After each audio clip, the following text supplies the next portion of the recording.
Hi, good evening. Welcome to my daily live session on various tools and management methods, which is picked up from my toolbox at random for execution excellence. And this I do based on a random selection so that I could talk about various of these tools and methods which I have in my toolkit for execution excellence by changing the mindset and culture. That's the basic core strategy or the approach that I take. And I've been speaking of various tools and methods. So there, some of them are relating to hard skills, some of them relating to soft skills. And today it's something which is a fairly different topic altogether, relating purely to soft skills. So let me now jump in to start by giving a recap of what I did yesterday. So yesterday's topic was data collection, and I spoke about my understanding of data collection and what way I would look at data collection in a different way. And the main message which I tried to communicate yesterday was that before data collection is done, it's important to understand the context, understand the entire environment, and preferably have a fishbone diagram or a cause and effect diagram or a Ishikawa diagram ready of that particular system, so that during the data collection, a very keen observation is done on all the other factors affecting that particular data which is being collected, so that the analysis becomes easier and analysis becomes meaningful more than easier, and one could find out the root cause and the drivers and really create some improvement, or even to make sure that there is stability brought into the system. And for doing anything of that kind, this is extremely important to do the observation and note them down, because data collection is the first step for problem solving, and the objective of problem solving is to really achieve a consistent level of whatever that we are trying to address, and that can only be done if the observations are done on the other key drivers in relating to that particular data. So that's what I spoke about yesterday, and today I'm going to be talking about something different, something totally different, based on my research. Immediately, I think this time I must have done sometime when I started the activity of consulting and coaching, when I founded Samutana. So let me now put it in a bigger screen so that you can see what's written there. And this, I call it as the learning to learn essence. This was my understanding of the way the brain and the mind works. Of course, you're most welcome to write to me to understand a little more on whatever I'm talking about. It's quite a content that I'll be speaking today. But then let's hope that I can get my message across. And my email is dinakar@samutana.com. Please feel free to write to me. I'm talking about the way the mind and the brain work. So let me first define a brain is what I call as a hardware, which is like buying a computer with Intel i5 fourth generation or 10th generation or 11th generation, and similarly i7. That's the hardware. And our brain hardware is something phenomenal. You can't really compare it to any of these computers which we have today in our market. Just to get an idea, the brain has close to about 200 billion neurons. 100 billion neurons, and each neuron is something like a microcomputer. So it's really humongous. So let's not try to compare that to any of the hardware which we have got on the world, on the planet today, planet Earth.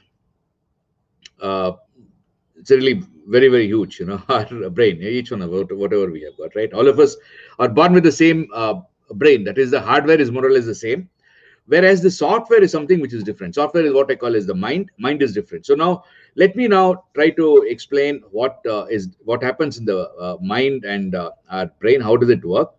See, mind tries to create everything into a routine. Whatever that we do is all converted into a routine, so that a lot of automation happens. Unlike in companies where we are really looking at what to automate, how to automate, and then looking at ways to automate.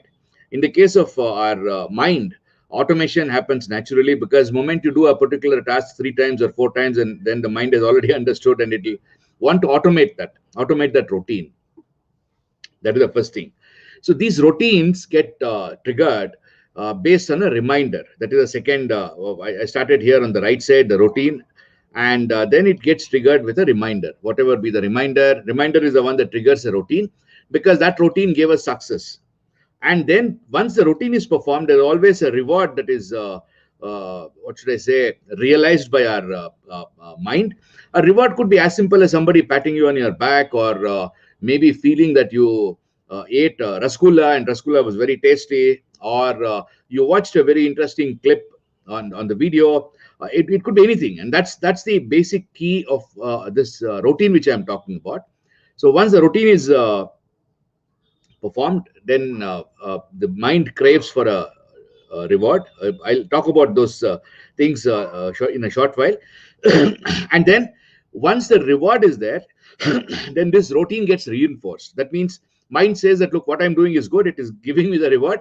So let me further confirm this. This is a very, very quick, what should I say, PDCA, which is happening in our mind. The other day I'd spoken about PDCA and spoke about the ACT cycle being extremely important. The reinforce cycle could be some kind of a ACT cycle, you can say, where whatever that new ideas were there, that gets reinforced in the mind and it gets more and more hardwired.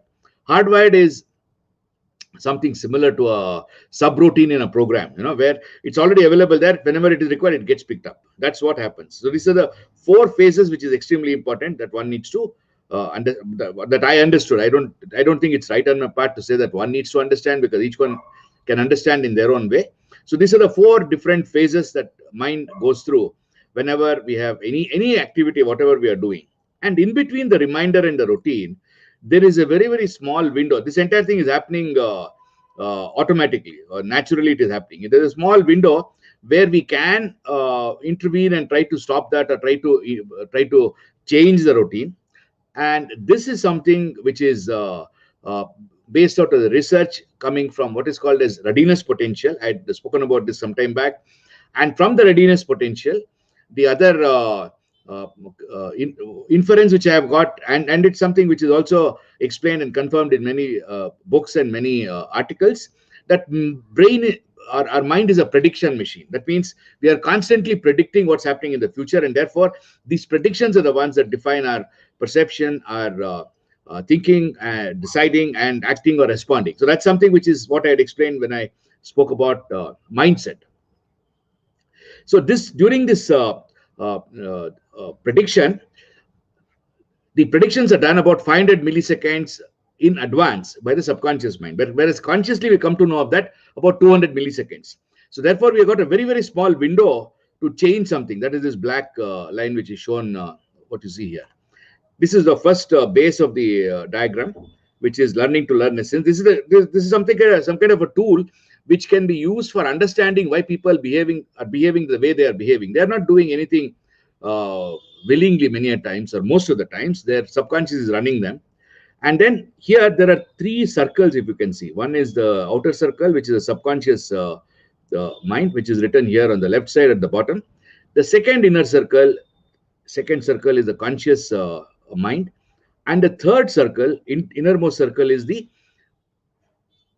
superconscious mind. So superconscious mind is that mind, in my belief, in my understanding, which connects our mind to the cosmos, or to the consciousness in the cosmos. Again, here you please again, each one can think in whatever way they want.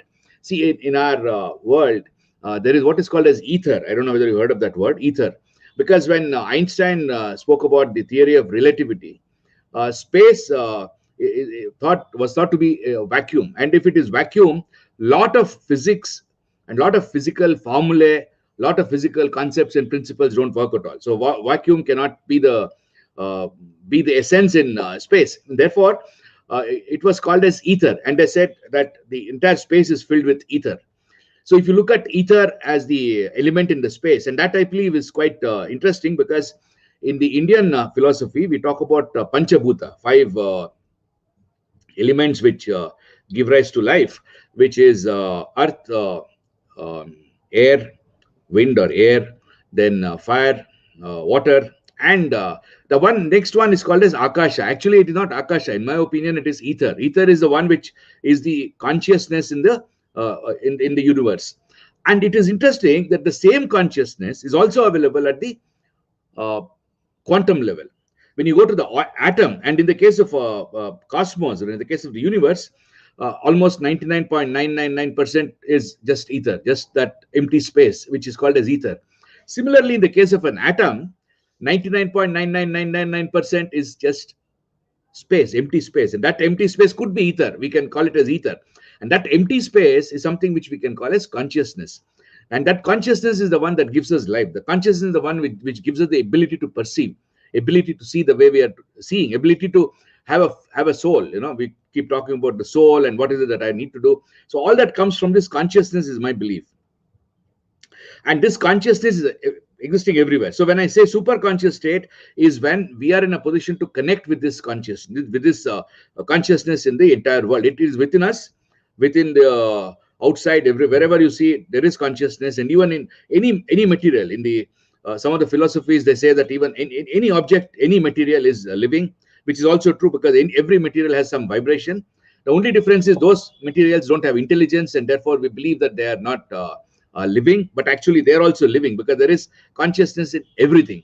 You look at a stone is made up of atoms, and atoms have space within that. Atoms have 99.999% space, 99% empty. So if you look at that, then it's quite mind-boggling to think that look, the stone is filled with 99.999% nothing. That's a reality. What we think is very hard is actually filled with nothing.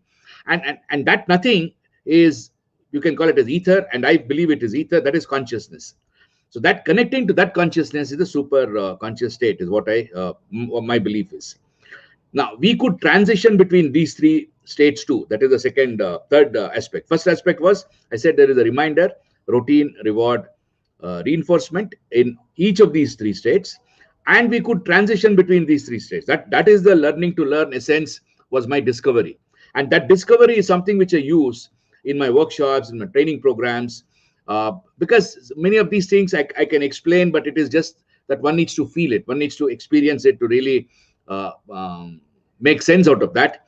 And therefore, I don't really get people to experience any of these concepts, but I use it in my training programs to make them effective. My programs on coaching, facilitation, mentoring, advising, or even in my articles of thought leadership, I always use these concepts. And that's why I'm talking about this as one of the tools, which is extremely important in my toolkit.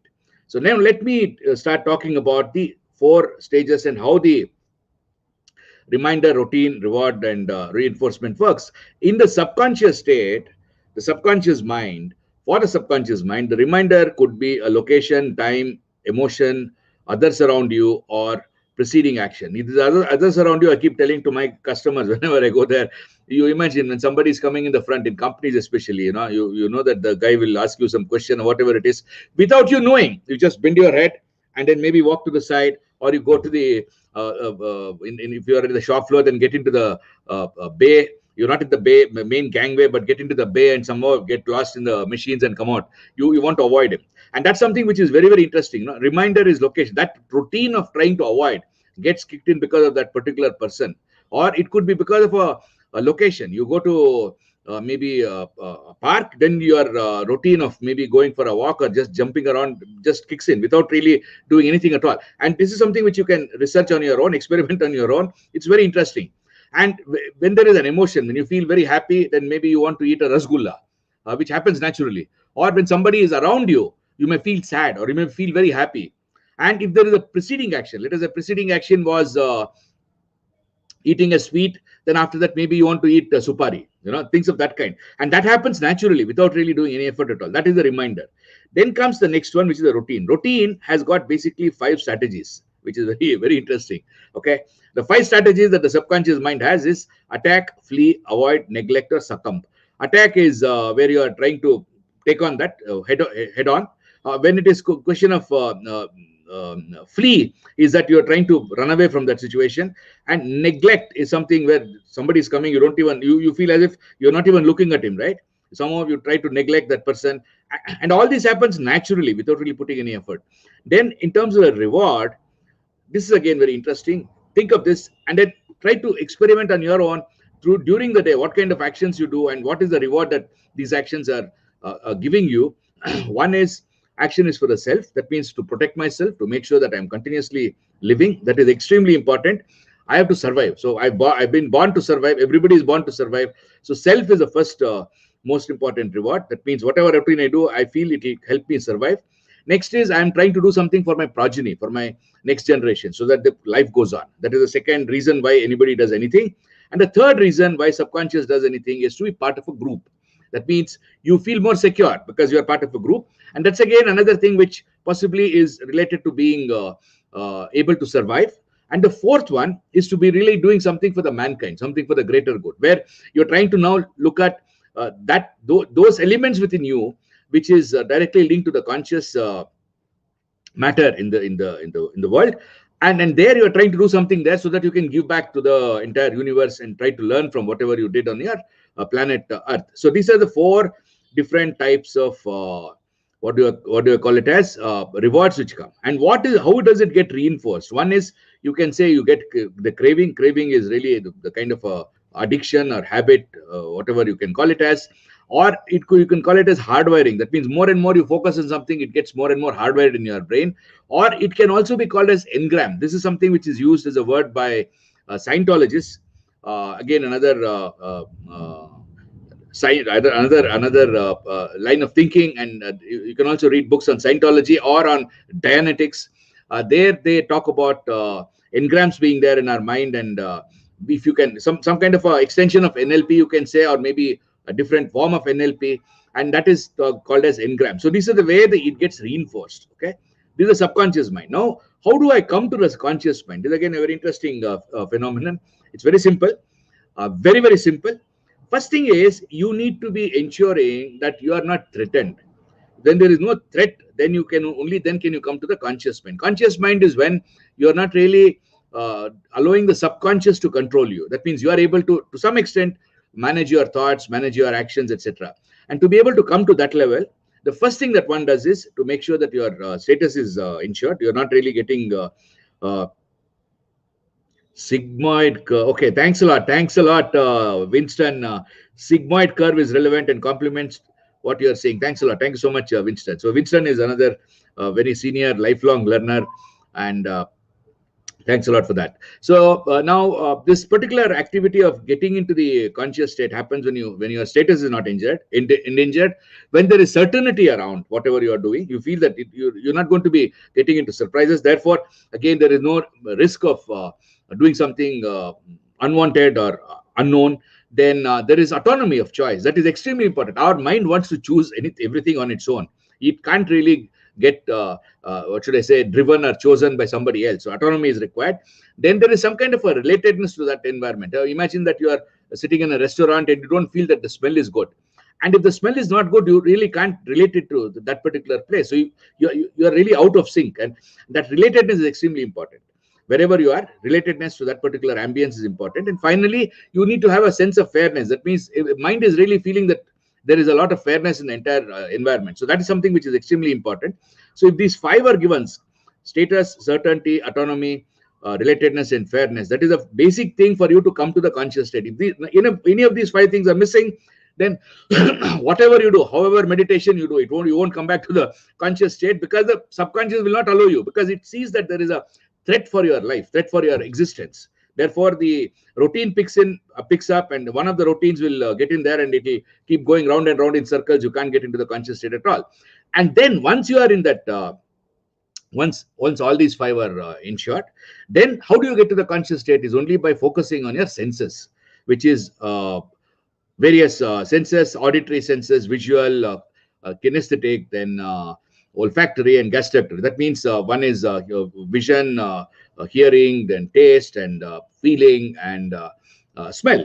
Now, again, another interesting discovery which I did was, any religion, whether it is Christianity, Islam, Hinduism, or any religion, whenever you go to any religious space, you just imagine again. This is again an interesting discovery which I had. You can also think of that. The way all these five senses get triggered is phenomenal. Phenomenal. Visually, all the religious spaces are extremely decorated, so there is a lot of attraction there. So you start focusing on that. Then in terms of sound, then normally they've got either bells or some kind of a chanting, some kind of a chorus singing. Something is happening, or maybe some mantras being recited. Something is happening. So your audition and your auditory senses are excited. Then in terms of the touch, all the religious spaces, wherever you go, they're generally very cramped. You don't have so much amount of space to walk around freely. Generally, your entire body is being touched by the others, or you're touching against some railing, or you're kneeling down. So your body and your feeling is again in connect with something. So that again gets excited. Then in terms of the smell, have you gone to any religious place where it doesn't smell good? So every religious place has some kind of a fragrance. It could be agarbatti, or it could be some kind of a holy water, or it could be something to do with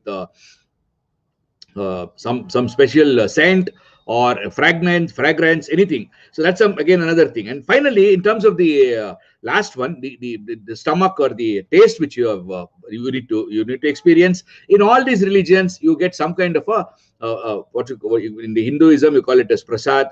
Otherwise, you can call it as holy water. And even in Islam, you get the water from Medina. I remember when we were kids, one of our friends had brought that.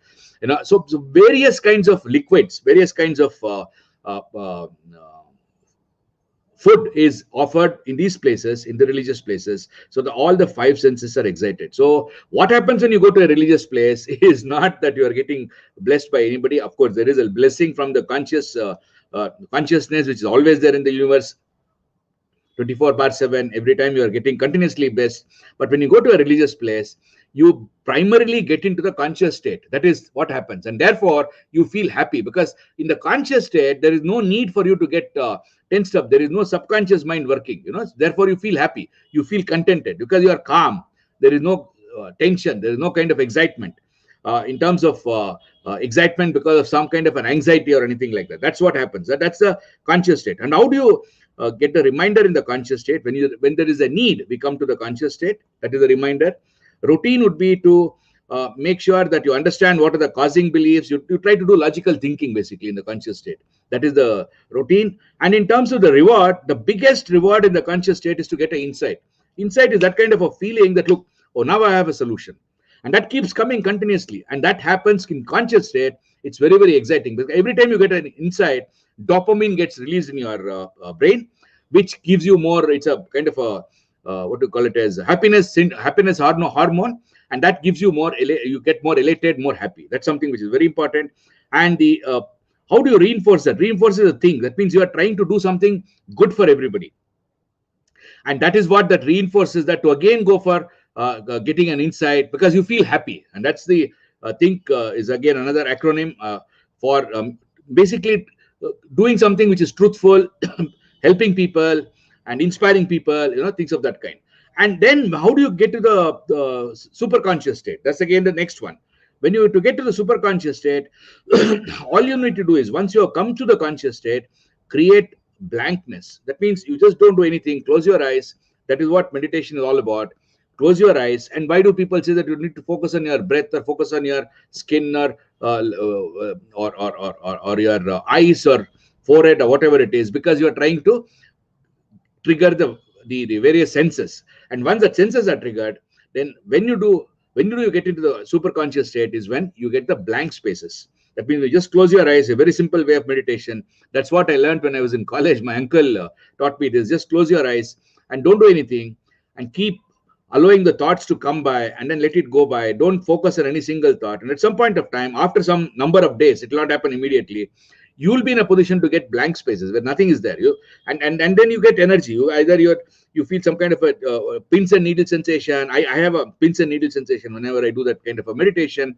And that is where the connect is there from the super conscious, or from the consciousness in the entire universe, to your inner consciousness. That's something which is very, very elating. And when do you do that? What is the reminder for that is whenever we come to a dead end, because that we don't do normally, because we have come to the planet Earth to really live here and then have a nice life. We don't want to really get thinking about what happens in the consciousness and all that. That's all that is Greek and Latin for us. So there is no point in thinking of that. Therefore, it is important for us to do that. Reminder is only when we come to a dead end. Therefore, everybody would not be able to meditate unless you come to a dead end, unless you are really in a situation where there is no other choice at all. Only then will you start meditating. Only then will you just start experiencing this state. So therefore, don't feel bad if you have not come to that level. Maybe you are quite lucky, and you are a blessed person, so that you don't need to have any kind of a dead end at all in your life. Then enjoy being in the subconscious state, enjoy being in the conscious state, have a great life. And that's something which is what I would suggest. So don't wish for coming to the dead end. Dead end is the reminder, and the routine is to meditate. And what would you get as the reward are the vibrations. The vibrations are reward. And how do you make sure that this is continuing because of the flow? And that flow itself is something which is very, very elating. Now somebody can say that, look, I also want to experience it. You can experience it provided you come to the dead end. Otherwise the trigger will not happen. It's quite difficult. It's not easy at all. Therefore, this is the area of the superconscious state. Now, what is it that I use in this tool? Is basically this wisdom which I have gained by discovering myself, by discovering and experimenting myself. I use it in all my facilitation programs, training programs, consulting programs, coaching programs, advising programs, mentoring programs, not in the way I explained this to you, in a way that would make sense in putting across points which is important or not important, or which is relevant to a particular group of people. And many a times when I explain this, especially when people are not sure as to why others are not listening, why others are not getting convinced, you cannot convince anybody, because everybody is convinced by themselves. You cannot convince anybody at all. And if you have to convince anybody, the only way you can do is keep on explaining. That's all. Keep on explaining. I remember one of the top managers of a very, very well-known company in the world, one of the best in the world. I think they must be now top 2 or second or third in the world in terms of Fortune 500. The senior manager of this company had come to Germany, and I was there, and we were having a very top management conference from managers all around the world. And then somebody asked the question as to how do you make sure that they understand whatever that needs to be done. And then he said that the only way you can do it is train. You again, if they don't understand, train them once again. If they don't understand, keep training once again. And you keep on training, and somebody may have to be trained 10 times before he really accepts and understands and gets himself convinced that that's the right way of doing it. So it's important that we understand that there's no concept of convincing. The only way you can convince is by training somebody, okay? And training and retraining and retraining and retraining. So all this is what I do in my assignments. And the entire wisdom in whatever I've explained is all inherent in Do How. That is my product which I've invented for, again, changing mindset and culture. And you're most welcome to check it out. Do visit dinakarmurthy.com, and then there is a link there to Do How. You can check out what Do How is, and do write to me. I said you can write to me at dinakar@samutana.com. I'll be more than happy to share my thoughts and feelings. And I'm really sorry today I spoke a little longer than normal, and I really thank you for having patience in listening to me. And I'm extremely thankful to Winston for having what should I say, supported my thought, whatever I was sharing. And then also thanks a lot, Winston, for complimenting to whatever I said. It's really an honor to me to be getting something like this from you, a very senior, accomplished person who's a lifelong learner. And again, another thanks to Mohit Raval, my friend from college. He says it is very great and very deep. Now, let me show these two things. I felt nice. This is Mohit Raval saying he's a businessman in Pune, a very popular man. And recently, incidentally, Ratan Tata visited his house, and there was a photo in the LinkedIn too. You can have a look. Visited him and his family. And this is Winston Jacob, who is a lifelong learner, speaking about Sigmund curve is relevant and complements to what you are saying. So thanks a lot to both of you. And to others, please keep sharing your ideas and thoughts, and let us evolve a society which is more, what should I say, tolerant and more evolutionary than what it is today. So today we are in many areas going backwards in time, and that's not really good at all. So let's do that.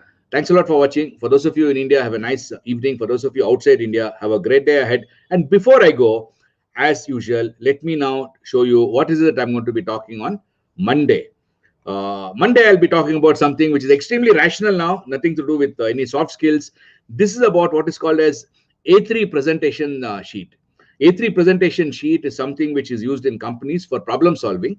where you write the entire problem on one sheet. Write the problem, understand the root cause, and also define what actions it is, what strategies it is, everything on one sheet. And that's what I'll be talking about. Looking forward to seeing you again on Monday. Until then, have a nice weekend. Have a nice time with your family and loved ones. See you again on Monday, more or less at the same time, 8:30 Indian Standard Time. So goodbye.